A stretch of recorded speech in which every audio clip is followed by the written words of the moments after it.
मेरी किराए की कोख मेरा नाम सुनैना है। पूरे मोहल्ले में सबसे ख़राब हालत हमारी थी।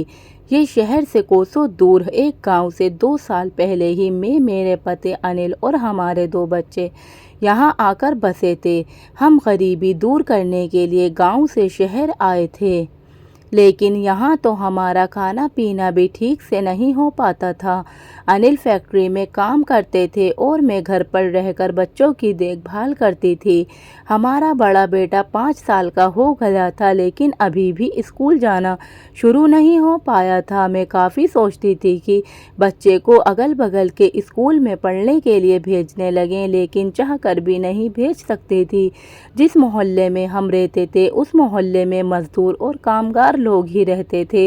एक बगल की एक औरत के साथ मेरा उठना बैठना था। जब उस औरत को मेरी मजबूरी पता चली तो उन्होंने मुझे काम करने की सलाह दी। उन्होंने एक घर में मेरे लिए काम की बात की। मैंने जब यह बात अपने पति अनिल को बताई तो वे थोड़ा हिचकिचाने लगे। मेरा सोचना ठीक था, इसलिए वे कुछ ना कह सके। मैं उस औरत द्वारा बताए गए घर में काम करने जाने लगी। वह घर काफ़ी बड़ा था। घर में बस 2 ही लोग थे, सीमा और सुमित पति पत्नी थे, जो किसी बड़ी कंपनी में काम करते थे। दोनों का स्वभाव मेरे प्रति बहुत नरम था। सीमा जी आए दिन मुझे तनख्वाह के अलावा कुछ न कुछ देती रहती थी। सीमा और सुमित के घर में किसी भी चीज़ की कोई कमी नहीं थी, लेकिन घर में कोई बच्चा नहीं था। रविवार के दिन सीमा और सुमित छुट्टी पर थे। मैं काम ख़त्म कर घर जाने लगी तो सीमा जी ने मुझे अपने पास बिठा लिया। वह मुझसे मेरे परिवार के बारे में पूछती रहीं। मुझे सीमा जी की बातों में बड़ा अपनापन लगा तो मैं भी पूछ बैठी, जी आपके यहाँ कोई बच्चा नहीं है? सीमा जी ने मुस्कुराकर मेरी तरफ देखा और बोली, नहीं, लेकिन तुम ये क्यों पूछ रही हो? मैंने सीमा जी की आवाज़ को भाप लिया था। मैंने बोला, पर जीजी यूं ही पूछ रही थी। घर में कोई बच्चा ना हो तो अच्छा नहीं लगता। सीमा जी की आंखें मेरे ऊपर टिक गईं।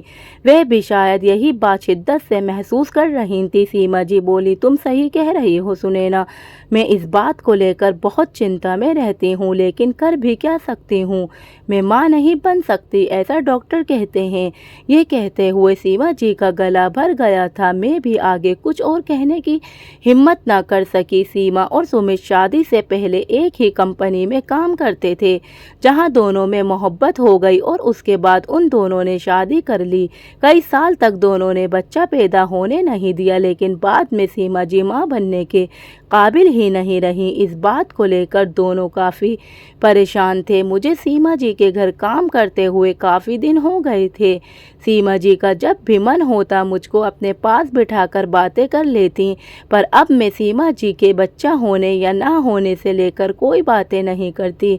दिन ऐसे ही गुजर रहे थे। एक दिन सीमा जी ने मुझे आवाज़ दी और मुझे अपने साथ लेकर अपने कमरे में पहुंच गईं और सीमा जी ने मुझे अपने पास ही बिठा लिया।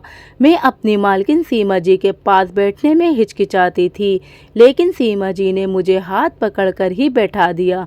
सीमा जी ने मेरा हाथ अपने हाथ में लिया और बोली, सुनैना, तुमसे एक काम आ पड़ा है, अगर तुम कर सको तो कहूँ। मेरे दिल में सीमा जी के लिए बहुत ज़्यादा इज्जत थी। भला मैं उनके काम के लिए क्यों मना कर देती? मैं बोली, जी आप कहो तो सही, ना करूं तो कहना। सीमा जी ने कहा कि मैं माँ तो बन सकती हूँ, लेकिन मुझे उसके लिए किसी दूसरी औरत का सहारा लेना पड़ेगा। अगर तुम चाहो तो इस काम में मेरी मदद कर सकती हो। सीमा जी की यह बात सुनकर मेरा तो मुंह खुला का खुला रह गया।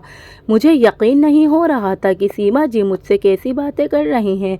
मैं साफ मना करते हुए बोली, जी मैं बेशक गरीब हूँ, लेकिन अपने पति के होते हुए किसी मर्द की परछाई तक को न छूंगी। आप इस काम के लिए किसी और को देख लो। सीमा जी हैरत से बोली, अरे बावली, तुझसे पराया मर्द छूने को कौन कह रहा है? ये सब वैसा नहीं है जैसा तुम सोच रही हो। इसमें सिर्फ लेडी डॉक्टर के अलावा तुम्हें कोई नहीं छुएगा।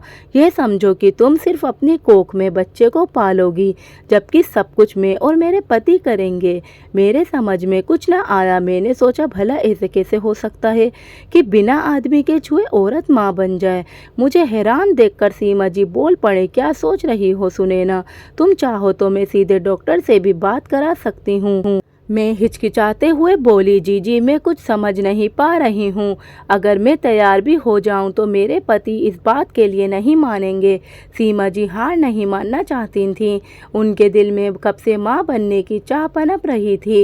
वह बोली, तुम इस बात की चिंता बिल्कुल मत करो। मैं खुद तुम्हारे घर आकर तुम्हारे पति से बात करूँगी और इस काम के लिए मैं तुम्हें इतना पैसा दूँगी कि तुम 2 साल भी काम करोगी तो इतना पैसा नहीं कमा पाओगी। मैं यह सब तो नहीं चाहती थी, लेकिन सीमा जी से मना करने का मन भी नहीं हो रहा था। काम से लौट आने के बाद मैंने अपने पति से सारी बात कह दी। मेरे पति इस बात को सिर से खारिज करते हुए बोले, नहीं, कोई ज़रूरत नहीं है इन लोगों की बातों में आने की। कल से काम पर भी मत जाना। ऐसे लोगों के यहाँ ये अमीर लोग होते ही ऐसे हैं। मैं तो पहले ही तुम्हें मना करने वाला था, लेकिन तुमने ज़िद की तो कुछ ना कह सका। लेकिन मुझे ऐसा नहीं लगता था कि सीमा जी किसी दूसरे और अमीर लोगों की तरह है। मैं उनके स्वभाव को पहले ही परख चुकी थी। मैं बोली, नहीं, मैं ये बात नहीं मान सकती। ऐसी मालकिन मिलना आज के समय में बहुत मुश्किल काम है। आप उनको सब लोगों की लाइन में खड़ा मत करो। मेरे पति कुछ कहते इससे पहले ही कमरे के दरवाजे पर दस्तक हुई। फिर दरवाज़ा बजाया गया। मुझे सीमा जी के आने का एहसास था। मैंने झट से उठकर दरवाज़ा खोला तो सामने सीमा जी खड़ी थी। मेरे हाथ पैर फूल गए। खुशी के मारे मुंह से कुछ बात न निकली। मैं अभी भी पागलों की तरह सीमा जी को देख रही थी। सीमा जी मुस्कुराते हुए बोल पड़ी, अंदर नहीं बुलाओगी सुनैना? मैं हड़बड़ा कर बोली, हाँ हाँ जीजी आओ। ये कहते हुए मैं दरवाजे से एक तरफ हटी और मैं अपने पति से बोली, देखो जी, अपने घर आज कौन आया है? जीजी हैं जिनके घर में मैं काम करने जाती हूँ। मेरे पति ने सीमा जी को कभी पहले देखा तो नहीं था, लेकिन अमीर पहनावे और शक्ल सूरत को देखकर उसे समझते देर न लगी। उसने सीमा जी से दुआ सलाम की और उठकर बाहर चल दिए। सीमा जी ने उसे जाते देखा तो बोल पड़ी, भैया आप कहाँ चल दिए? क्या मेरा आना आपको अच्छा नहीं लगा? मेरे पति यह बात सुनकर हड़बड़ा गए और बोले, नहीं नहीं, ऐसी कोई बात नहीं। मैं तो इसलिए जा रहा था ताकि आप दोनों आराम से बातें कर सकें। सीमा जी हंसते हुए बोली, लेकिन भैया मैं तो आपसे ही बात करने आई हूँ। आओ हमारे पास बैठो ना। मेरे पति ना चाहते हुए भी बैठ गए। सीमा जी का इतना मीठा लहजा देख उनका मुरीद हो गए। उनके दिमाग में अमीरों को लेकर जो सोच थी वह जाती रही। मैं सामने खड़ी सीमा जी को वहीं पीछे एक चारपाई पर बैठने का इशारा करते हुए बोली, जी मेरे घर में आपको बिठाने के लिए ठीक जगह भी नहीं। आपको आज इस चारपाई पर ही बैठना पड़ेगा। सीमा जी मुस्कुराते हुए बोली, सुनैना, प्यार और आदर से बड़ा कोई सम्मान नहीं होता। फिर क्या चारपाई और क्या बेड?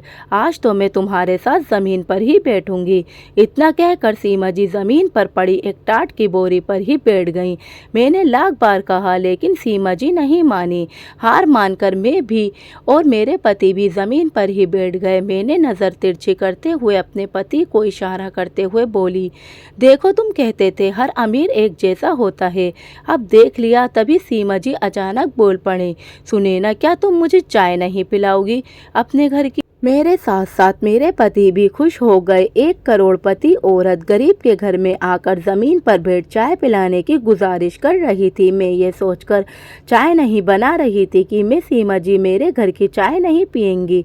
जब सीमा जी ने कहा तो मैं खुशी से पागल हो उठी। इस वक्त मेरी और मेरी पति की ऐसी हालत थी कि सीमा जी अगर हमसे जान भी मांग देती तो हम आसानी से दे देते। चाय बनी तो सब लोग चाय पीने लगे। इतने में मेरा छोटा बेटा जाग गया। सीमा जी ने उसे देखा तो खुशी से गोद में उठा लिया और मेरे बच्चे से बातें करने में मशगूल हो गईं।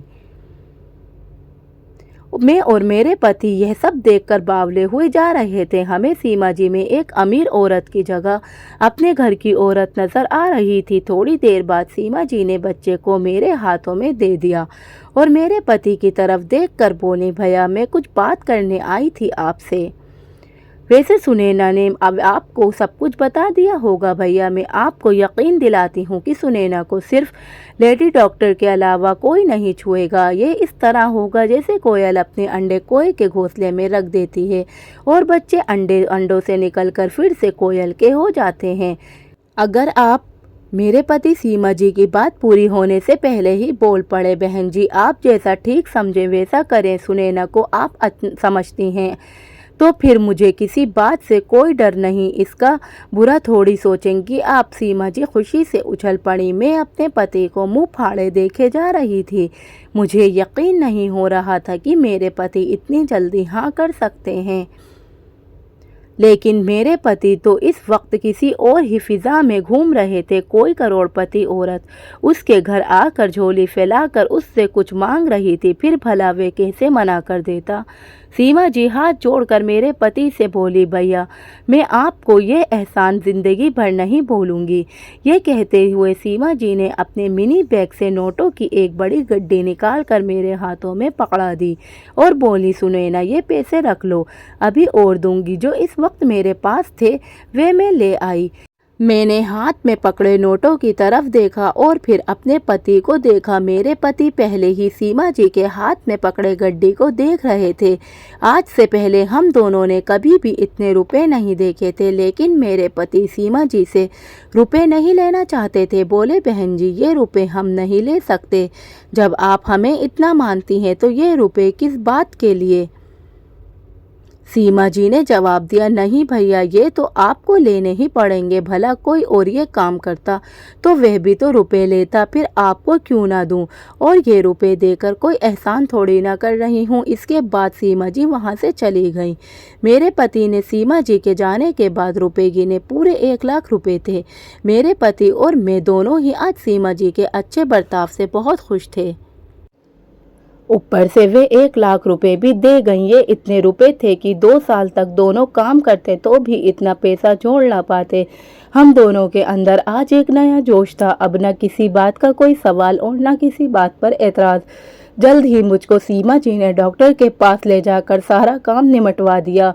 वह साथ मेरे पति को भी ले गईं, जिससे उसके मन में कोई शक ना रहे। सीमा जी ने अब मुझसे घर का काम कराना बंद कर दिया था।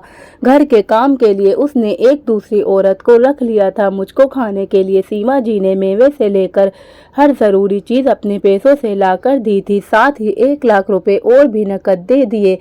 सीमा जी नियमित रूप से मुझको देखने भी आती। उन्होंने मेरे पति और मुझसे उसके घर चलकर रहने के लिए भी कहा, लेकिन मेरे पति ने वहां रहने के बजाय अपने घर में ही रहना ठीक समझा। जब बच्चा होने को था तब 1 हफ्ता पहले ही मुझको अस्पताल में भर्ती करा दिया गया था। जिस दिन बच्चा हुआ उस दिन तो सीमा जी मुझको छोड़कर कहीं ही नहीं। मुझको बेटा हुआ था। सीमा जी ने मुझको खुशी से चूम लिया। उसकी खुशी का ठिकाना नहीं था, लेकिन मेरे मन में अजीब सा लग रहा था। मेरा मन उस बच्चे को अपना मान रहा था। अस्पताल से निकलने के बाद सीमा जी ने मुझको कुछ दिन अपने पास भी रखा। उसके बाद उन्होंने मुझको 50,000 रुपये दिए। अपने घर आ गई, लेकिन मेरा मन न लगता था। जो बच्चा मैंने अपनी कोख में 9 महीने रखा, आज वह किसी और का हो चुका था। पैसा तो मिला था, लेकिन बच्चा चला गया था। मेरा मन होता था कि बच्चा फिर से मेरे पास आ जाए, लेकिन अब ऐसा नहीं हो सकता था। मेरी कोख किसी और के बच्चे के लिए किराए पर जो थी। दोस्तों, आपको मेरी ये कहानी कैसी लगी प्लीज़ अपनी राय कमेंट बॉक्स में ज़रूर दीजिएगा। और अगर आपको कहानी अच्छी लगी तो चैनल को सब्सक्राइब करके वीडियो को लाइक कीजिएगा। धन्यवाद।